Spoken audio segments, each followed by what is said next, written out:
بسم اللہ الرحمن الرحیم۔ جی آج ہم یہاں سے شروع کریں گے کہ قومی ترقی مجموعہ ہے شخصی محنت، شخصی عزت، شخصی ایمانداری کا۔ سر سید اس چیپٹر میں ہمیں یہ بتا رہے ہیں کہ انفرادی ترقی کتنی ضروری ہے اور اجتماعی ترقی کتنی ضروری ہے۔ انسان کو اپنا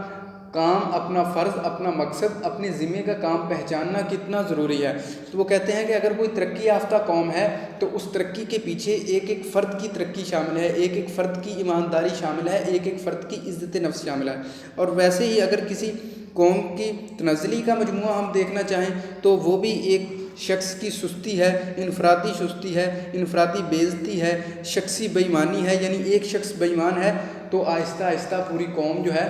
اس کا خامیانہ بھگتتی ہے۔ تو اسی طریقے سے اس کے آگے سر سید کہتے ہیں کہ خود غرضی اور شخصی برائیوں کا یہ نتیجہ ہوتی ہے، نتیجہ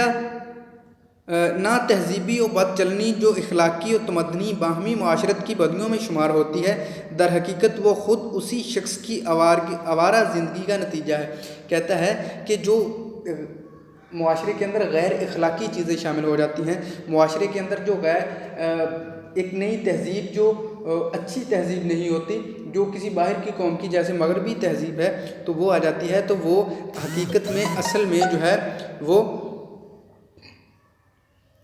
خود اس شخص کی آوارہ زندگی یعنی ایک لاپرواہ زندگی کی آوارگی کا، ایک لاپرواہ کی زندگی کا نتیجہ ہوتی ہے، جس سے پوری قوم جو ہے وہ نقصان اٹھاتی ہے۔ تو کہتا ہے کہ اگر ہم چاہیں کہ بیرونی کوششوں سے ان برائیوں کو جڑ سے اکھاڑ ڈالیں اور نیست و نبود یعنی بالکل ختم کر دیں تو یہ برائیاں کسی اور نئی صورت میں اس سے بھی زیادہ زور و شور سے پیدا ہو جائیں گی۔ کہتا ہے کہ اگر ہم معاشرے میں وہ قوم نہیں چاہتی، وہ ایک شخص نہیں چاہتا کہ اس کے اندر سے برائی ختم ہو، وہ قوم خود نہیں چاہتی کہ ہم اس برائی سے چھٹکارا حاصل کریں، تو کوئی بیرونی طاقت یعنی کوئی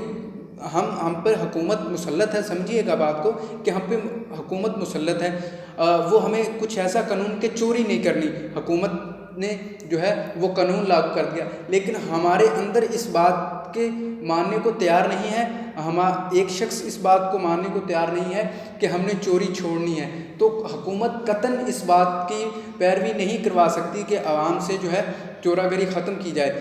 یہی بات سر سید نے کی ہے کہ جب تک خود انسان نہیں چاہتا، خود وہ قوم نہیں چاہتی، تو بیرونی طاقتوں سے برائیوں کا خاتمہ کرنا قطعاً ہی ناممکن ہے۔ اگر فی الوقت ہم چوری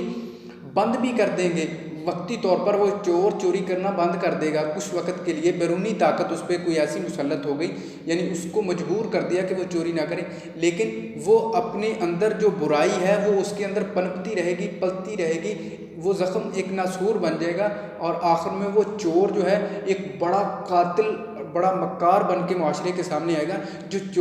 چوری سے بھی بڑے بڑے کارنامے کرے گا، چوری سے بھی بڑے بڑے کانڈ کر کے وہ معاشرے کو زیادہ نقصان پہنچائے گا۔ تو سر سید نے کہا کہ بیرونی طاقتوں سے برائیاں ختم نہیں ہو سکتی جب تک انسان خود نہ چاہے گا۔ تو یہی اس نے کہا کہ جب تک شخصی زندگی اور شخصی چال چلن کی حالتوں کو ترقی نہ دی جائے، جب تک ایک ایک فرد ترقی کرنا نہیں چاہے گا تو معاشرے میں برائیوں کا خاتمہ نہیں ہو سکتا۔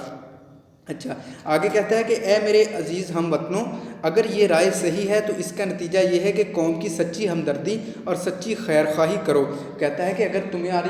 تمہیں میری بات سمجھ آ رہی ہے تو تمہیں آج سے ہی اپنی قوم کی خیر خواہی ہونی چاہیے۔ خیر خواہی جو ہے تم کو چاہیے کہ اپنی قوم کی خیر خواہی چاہو، اور اسی طریقے کے ساتھ غور کرو کہ تمہاری قوم کی شخصی زندگی اور شخصی چال چلن کس طرح پرعمدہ ہو تاکہ تم بھی ایک معزز قوم بن سکو۔ کہتا ہے کہ تم اگر معزز قوم بننا چاہتے ہو تو پہلے خود کو سنوارو، آٹومیٹکلی جو ہے وہ آپ کی قوم سدھر جائے گی۔ اور کیا ہی جو طریقہ تعلیم و تربیت کا، بات چیت کا، وضع و لباس کا، سیر سپاٹے کا، شغل و اشغال کا، شغل کام کو کہتے ہیں، ٹھیک ہے، تمہاری اولاد کے لیے ہے، اس سے ان کا شخصی چال چلن، اخلاق و عادات، نیکی و سچی میں ترقی ہو سکتی ہے۔ تو حاشا و کلا، یعنی وہ کہتا ہے کہ ہرگز نہیں ہو سکتی، ایسا ممکن ہی نہیں ہے کہ تمہاری قوم جو ہے اس طریقے کے ساتھ جو ہے یعنی بیرونی طاقتوں سے جو ہے ترقی حاصل کر لے، تو ایسا کبھی ممکن ہو ہی نہیں سکتا کہ تمہاری قوم جو ہے دوسری قوموں کے مقابلے میں یا دوسرے اپنے